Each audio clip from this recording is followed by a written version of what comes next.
Prichádzajú zaujímaví podnikatelia, je to manželský pár, volajú sa, mnohých aj poznáte, Vierka a Libor Žiklovci. Už dlhoročný pár. Dlhoročný, dobre, že ste to upresnili.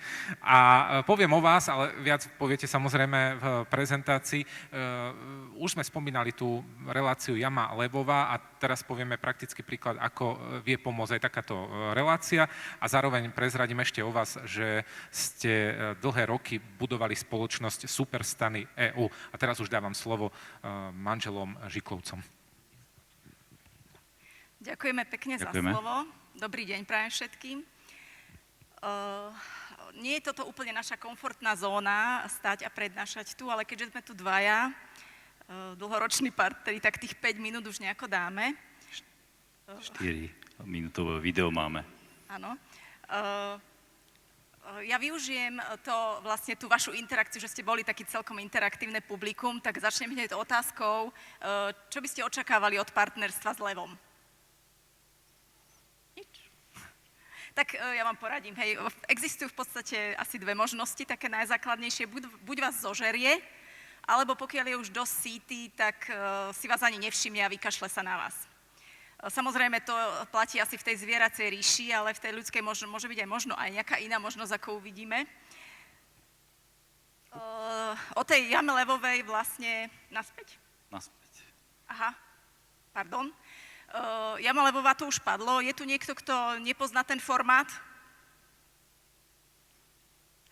Tak pre vás troch tak rýchlo poviem, že vlastne je to teda licenčný formát, kde predstupujú startupisti, mladí podnikatelia s nápadom alebo už nejakým aj fungujúcim biznisom pred investorov, skúsených podnikateľov a snažia sa ich čo najlepšie teda presvedčiť o ten svoj nápad, o ten svoj projekt, aby vstúpili do ich podniku a zainvestovali. Keď nás takto pred rokom oslovili, či sa zúčastníme takejto show, tak prvá naša otázka bola, tak je to show, alebo je to seriózna záležitosť a seriózny program?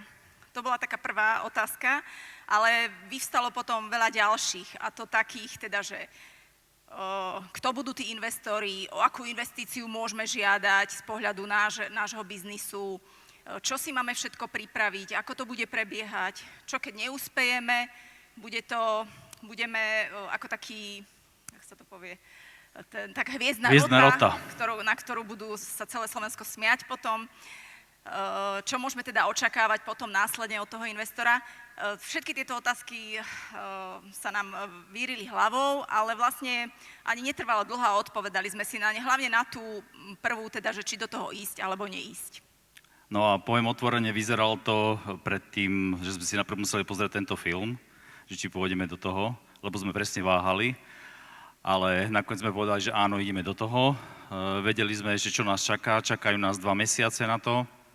Tie 2 mesiace znamenalo doslova taká husenková dráha, pretože sme vlastne museli dovyvíjať produkt, museli sme prezentácie popripravovať a dokonca do poslednej chvíle, myslím, že týždeň len pred natáčaním sme sa dozvedeli mená investorov. Takže to všetky, ako sa to tak ako keby stretlo v jeden bod. No a potom nastal akože ten deň D, tak to nejako vyzerala tá naša prezentácia v televízii. Snažili sme sa samozrejme aj o vizuálnu formu tej prezentácie, keďže sme na to boli upozornení, že je to naozaj aj show istým spôsobom, takže musí to byť zaujímavé, atraktívne aj pre diváka, ale samozrejme pre nás bolo dôležité, aby to bolo atraktívne hlavne pre tých potenciálnych investorov, takže sme sa pripravovali naozaj dôsledne aj čo sa týka obsahovej stránky, to znamená biznis plán, tú víziu projektu, aby sme tam dokázali nejakým spôsobom čo najlepšie odprezentovať. Mali sme samozrejme pripravené aj produkty už hotové, prototypy, aj keď v podstate už aj finálne produkty, aplikáciu vo funkčnej demoverzii. Plusom vlastne pre tých investorov bolo, že nie sme úplne začínajúci podnikatelia, ale že teda už nejakým spôsobom dlhodobejšie fungujeme v tom podnikateľskom prostredí, aj keď nie iba, ale teda my sme sa zameriavali na B2B biznis. Ale V rámci samozrejme boli tam aj tie mínusy. No a tých mínusov samozrejme, že my sme aj do tej jamy išli s tým, že jednoducho v tých mínusoch chceme ako keby popracovať. To znamená tých koncových zákazníkov, mali sme veľmi slabú orientáciu aj v tom online priestore, keďže sme skôr tí offlineoví a eventiaci. Samozrejme v rámci expanzii takisto v podstate vznikla otázka v rámci tohoto projektu, takže tieto veci nám istým spôsobom boli aj takým akože navigátorom, že poďme do tej show a poďme jednoducho sa možno dovzdelávať alebo poučiť alebo nájsť niekoho, kto by nám v tom vedel pomôcť. Áno, a to bol vlastne, akože ten prvotný dôvod nebol ani vlastne tá investícia ako finančná, ale skôr vlastne pomoc v tých našich mínusoch. No a v tej show sme vlastne uspeli. Hej, toto je náš lev, volá sa Juraj Fehervári, ale nie je to lev, je to gepard, je to najrýchlejšie zviera na svete. A vlastne tým vlastne koncom tej show to znamenalo pre nás samozrejme ďalší začiatok. Ako mám pocit, že stále len začíname.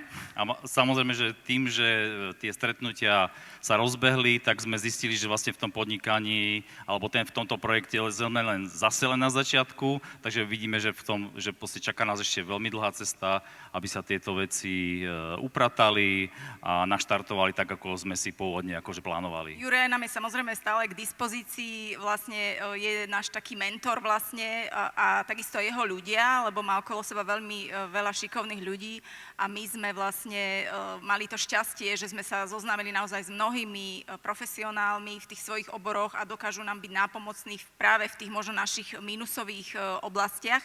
Ale čo je pre nás dôležité, ten mentoring Juraja je nielen v tom, ako firmu budovať v číslach, ale budovať firmu spoločensky zodpovedne.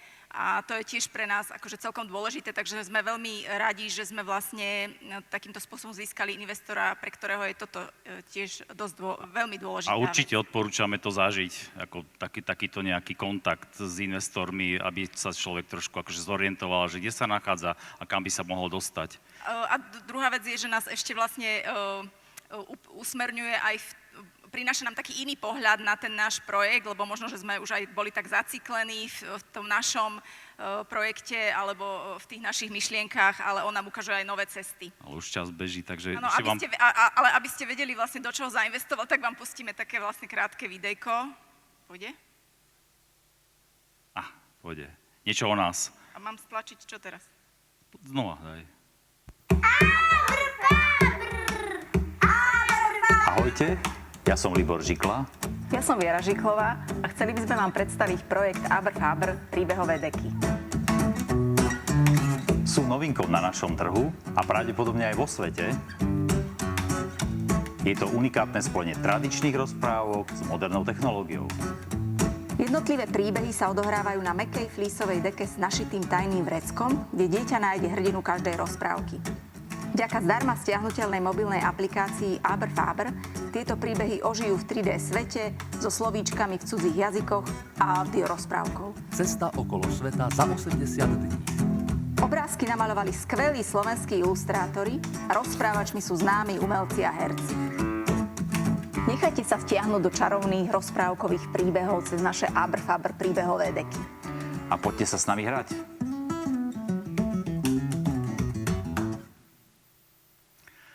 Takže to je všetko. Ďakujeme pekne za pozornosť Ďakujeme za pozornosť. a príjemný večer.